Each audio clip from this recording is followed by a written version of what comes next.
The next question is, do you think the current covenant enforcement procedures are adequate and effective? And we'll start with Marlene, we'll go in the same order. I would say from what I've seen, no. I've just driven around the community, and I'm not sure if they're in effect or not in effect. I'm not sure exactly what the covenants are. I've only been here like 2.5, 3 months, and I read certain covenants in there, no dog fence, no this type of fence, and you see exceptions all over the place. So I'm still not sure. I tried to read everything and be all prepared for this, and I'm still very confused on what is and is not allowed and what is and is not okay, and who had exceptions and who just didn't ask, and so it's actually very confusing to me still at this time. Okay. Thank you. Bill? Well, nothing ever stays the same except people's motivations. And if you drove through the community from one end to the other, you could draw the conclusion easily that some inconsistencies exist. And that's because people don't respond the way they're supposed to. I'm sure they've been tagged, and the process has been in place since I've been here. And it certainly works. And I might soften the verbiage in some of them, because I got one of them that's really nasty for some mulch that I'd already ordered, but that's okay. We all get them, we all respond to them. And some people do it with more zeal than others. So some of Jim's preaching in Montclarian, obviously, is one form of communication that can help. But I think the covenant's structure is just fine. And you just proved that you're flexible, or have been flexible in the past, as to adjusting to reality with your amendments that you put out. I think it's an adequate process. It's just that people don't respond real well to it. There's probably maybe some better ways to present. Okay. Mark?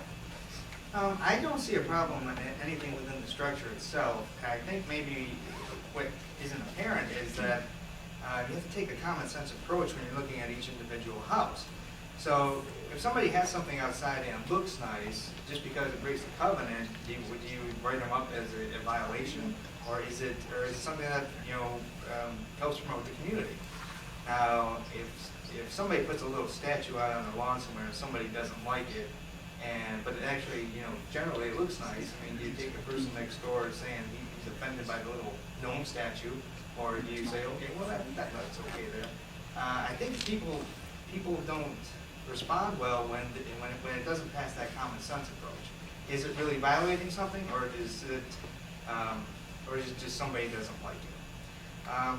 Speaking with people around the community, also there seems to be a view of inequity and unfairness, so that these rules apply to these people and these rules apply to these people over here. So I think it's very important to ensure that the covenants represent something that's standard across all Montclair, and that if there are exceptions, what is the exception process, and making sure that people are aware that, yeah, we do grant exceptions for these cases, and the reasons why. I mean, the reason why you can't have a purple fence is because it just does not look right and look well. I mean, it doesn't pass, it doesn't pass the common sense test. But if some neighbor over here has a purple fence and it was approved, well, why? So you have to have one, does it pass the common sense test, and is it fair and equitable? So I think that's the challenge. It's not necessarily within the structure of the covenants themselves, but is it applied fairly?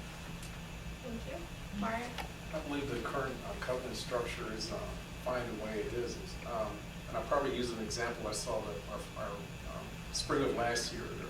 Somebody went through our little neighborhood on Barring and Northgate and did some inspections that we didn't know, and there's a couple houses that I kind of wondered, well, how did they put that there? I was kind of wondering, well, maybe it's in the covenant or not, but interesting, whoever came by and did that annual inspection, those things that I had wondered about, sure enough, I guess they got written up or something. They came up on the radar screen. So, but it was just things that were in the covenant, just that were never really addressed. So, again, kind of getting back to my other extreme, I've lived in communities that don't have covenants where people do whatever they want to do, whenever they want to do it, and it's a most unpleasant neighborhood to live in. And here, now, granted, everyone that's in this community, if I'm concerned right, voluntarily agree to the covenants that we have here. We have a process in place for making your changes or whatever to your property, but everyone here is volunteered to voluntarily agree to the covenants we have in this community. So it's, so I guess by statute of closing on the deal, we more or less have, implied an agreement to what we have here. But at the same time, there's no set of agreements as Mr. Checkman indicated earlier. There's our covenants here are living documents. Things change as time going on, and hopefully, if I'm elected a member of the board, we'll provide a common sense perspective and to the covenant to make sure that they're reflective of what what the community really desires for now. Okay, thank you. Deke, your turn. I think there's some problems, I see some problems with what I call the process of the covenant violation. It seems to me that your enforcement process is one size fits all. Whether it's a major violation that might take some time, construction time or what have you to fix it, or minor violation which should be able to be fixed overnight. And as an example, several years back, we had a proliferation of political signs in people's yards. And I complained. And the people in the compliance up here said, well, send them a letter. And if they don't move it within 2 weeks, we'll send them another letter. That doesn't solve the problem.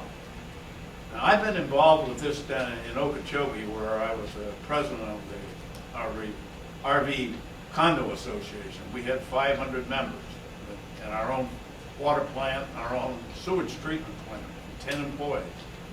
But we had people on the compliance, what you call covenant, whatever. We had people who went around when people had minor violations. They either corrected it within 24 hours or we ran them before the board. And I think you need to do something like that. I think most of your covenant violations that are major are going to probably take time to repaint or reconstruct or what have you. But little silly things like people got signs that they shouldn't have, that should be taken down within 24 hours. And if you don't get it down within 24 hours, then you should haul them before the board. I'm not familiar with Virginia code, but in Florida we could do that. And if I get on the board, I'll find out what the code says. Thank you. By the time you get to me, I always forget the whole details of the Do you want me question. to repeat the question? Yes, please. Okay. Do you think the current covenant enforcement procedures are adequate and effective?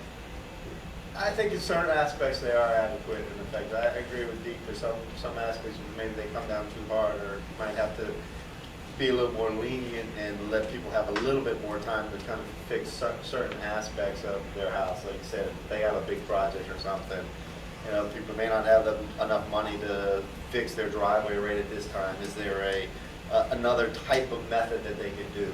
Patch some things, make it look a little bit better for a period of time, and so that.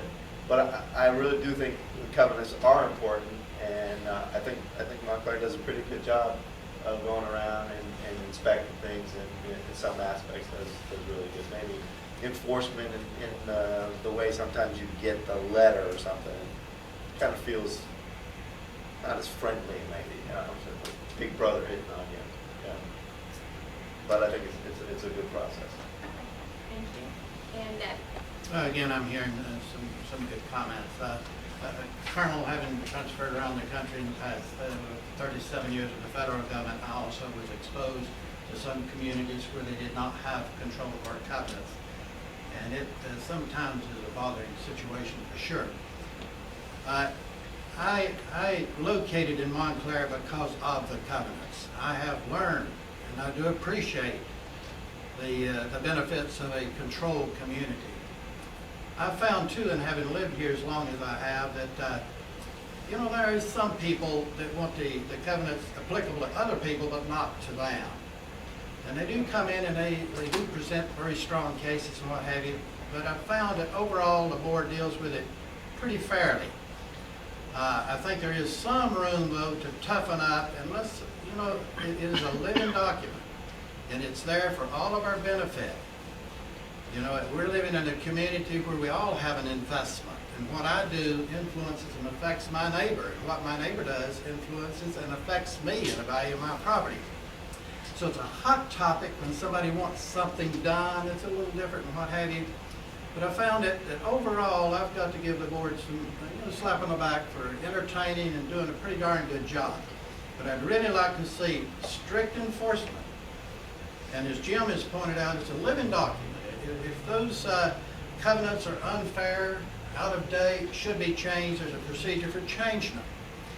But it bothers me sometimes when we have people that come in and want just an exception to benefit purely for them. Because, hey, you give that person permission to paint their house pink, then the other person should have a permission to paint their house pink too. And I don't think we want pink houses in Montclair. Thank you.